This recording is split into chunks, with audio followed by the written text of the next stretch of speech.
嚯，这都早晨可能7点多了，大哥喝大了。哎，大家伙早喽！7月21号星期一，又是新的一周。这周我开始调整了，身体会给你一些疲劳的信号。上个10天左右吧，这10天的训练有点就绝对强度有点太大。就比方说那拼尽全力的12个400，或者是那天那个15公里最后全力以赴的冲刺，那就比冬天的时候慢4秒最后1公里。但是今天他们这儿还是休息日，今天是海之日，就是海的，就这意思吧，大海的节。所以大阪城有好多人。今天还是轻松慢跑，有可能能约到朋友，没有说死。蝉鸣声音特别大。今天跟大家分享一下碳板鞋到底可不可以穿，怎么穿，还有我是怎么看这个事儿，好吗？我觉得关于碳板鞋这个事儿，我算是比较有发言权的。因为我第一跑的时间长，跑了10多年的马拉松。第二是因为我跑的时间长，我刚开始跑步的将近4年，这个世界上其实不存在碳板鞋的，就是那时候你没得选。不像现在的跑者们，你说有小伙伴说我是初跑者，或者我是年轻人小朋友，我穿普通鞋，但是其实世界上有碳板鞋，大家也知道是怎么回事。那时候没有人知道是怎么回事。我的第一双碳板鞋是2018年的伦敦马拉松赛前那天，在伦敦那家特大的 Nike 买的1代4%，已经不是首发配色了，那时候根本买不到。那是第一次说好多地儿都可以买到的时候，但是第二天比赛没敢穿。第二天比赛穿的是那个阿迪达斯的那双 Boost 阿迪 Zero 的。而且当时坦白说，我踩上那双鞋，我也没有意识到它是有碳板或者怎么样，没有什么很特别的感觉，就是觉得鞋底更有弹性了。从那之后，慢慢的到2019年就可以随便买到了，但是那时候也只有 Nike， 就总穿碳板鞋了。再后来我就一直都只穿碳板鞋了，只有在2019年有那么几个月，那段时间在新加坡没有买新鞋，穿的是那个 Nike 的超级飞马，那是没有版的。再后来像尼龙版的鞋我也穿过，差不多就这么一过程。所以我其实是经历了从无到有这个过程，我跟大家分享我的感受。我刚开始穿碳板鞋的时候，我是什么水平的马拉松？是3小时54，差不多就这水平。但是那时候我穿上碳板鞋，我也没有觉得有什么不一样或者不舒服的点。对，是这样的。但是我先说一个结论啊，就是我觉得年轻人，就是小朋友、中学生，比方说，甚至是你要说男性的话，可能大学生、大1、大2之前，20岁之前，尽量还是以不能说以没有碳板的鞋为主，而是尽量以薄底鞋为主，就路感比较强的。你要穿那种特厚底的缓震鞋，其实也不是特别的合适。对年轻还是以薄底鞋为主，我是这么一个个人的观点。咱们这儿就只针对说，训练马拉松的成年人。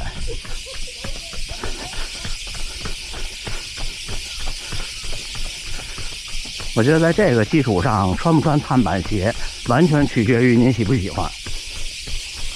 你比方说，现在我是个30多岁的成年男性，我跑步，就算你是大体重，其实现在都没关系，因为碳板鞋是怎么回事呢？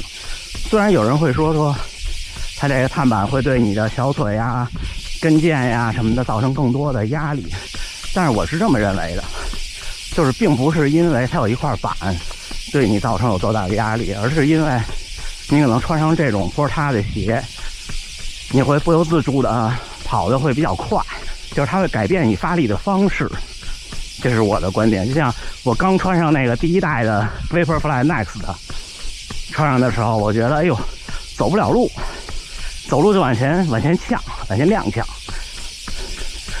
但是其实这东西就是这样，你适应了以后，你看现在我穿什么，我也不会再有那个感觉了。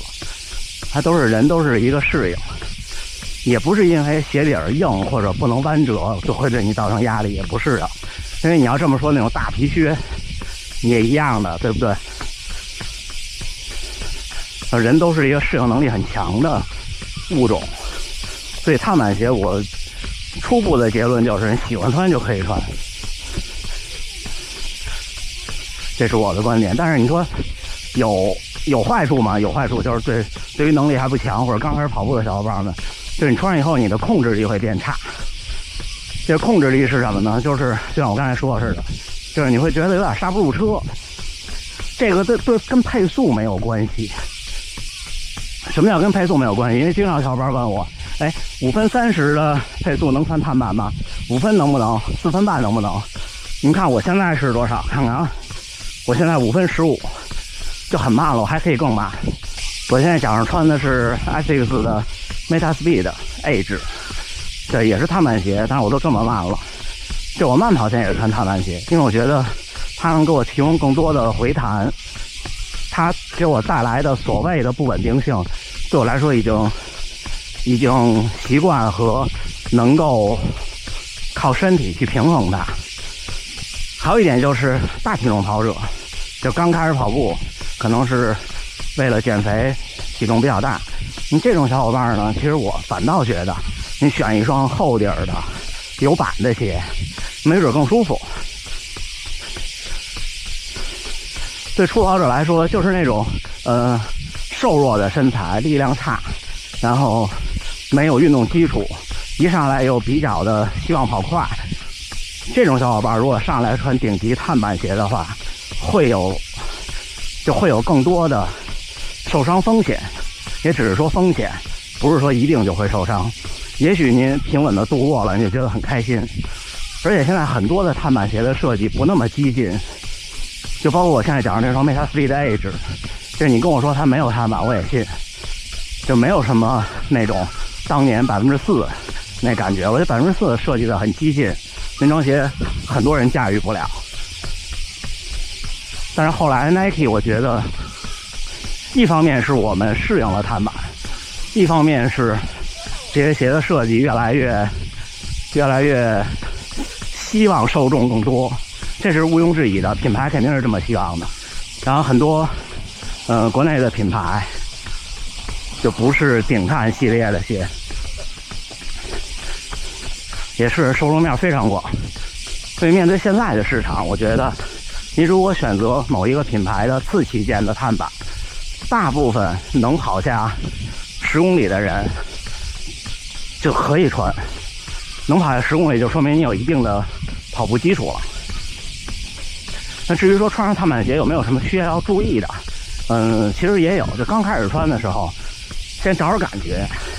如果你有那种明显的向前倾推着你，就觉得一直在下坡的感觉，那你就刻意的考虑慢一慢，适应它，慢慢的这种感觉就会消失的。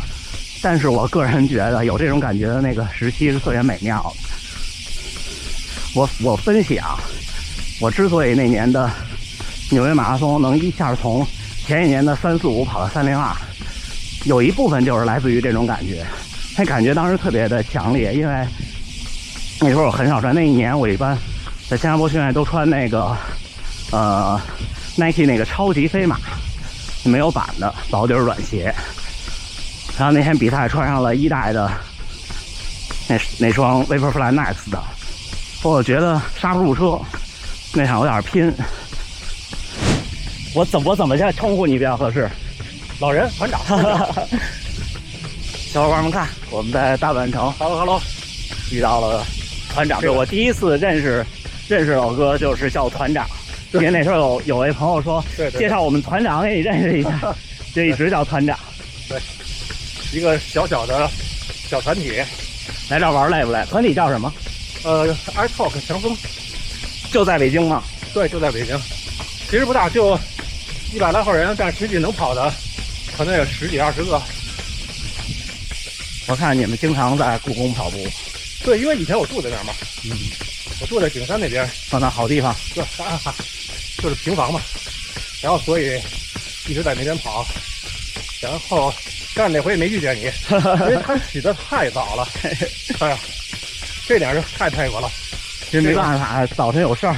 对，关键是冬天这么冷还能起那么早，我这个实在是，这个，所以为什么他能进240，就是每个人到一个什么成绩，他一定是有付出的，没有白到的。您确定不是我请来吹头发的？没有，开玩笑。对。怎么？今天是双什么鞋？PP3，这个 PP3，这双以前的型号对吧？对，但是非常好穿。我看你们都是一身的，也不，中条，主要还是我。哎，小伙伴们，7月21号星期一，新的一周的第一天，约到了北京来的朋友，我们是第一次线下见面，有点他乡遇故知的感觉，是不是？这2天对我来说，我的课题是调整身体状态，因为我的分析就是这2天为什么会觉得身体累，其实是就上2个周期的强度顶得有点高。就我昨天跟大家分享那个就很细微的体感，那体感就是我周3的强度课和周6的强度课跑完之后，我往家跑冷身的时候，我跑着突然想走2步，这是在之前没有过的，说明你的强度顶上来了。有的小伙伴说老听人说该快该慢不下来呀，我原来也慢不下来，那是因为你还没快上去。但是其实想快上去这事儿不是光心狠就可以的，是需要一些积累。就是你这强度课能顶上去，也是一种能力的体现，而不是说我想顶就能顶。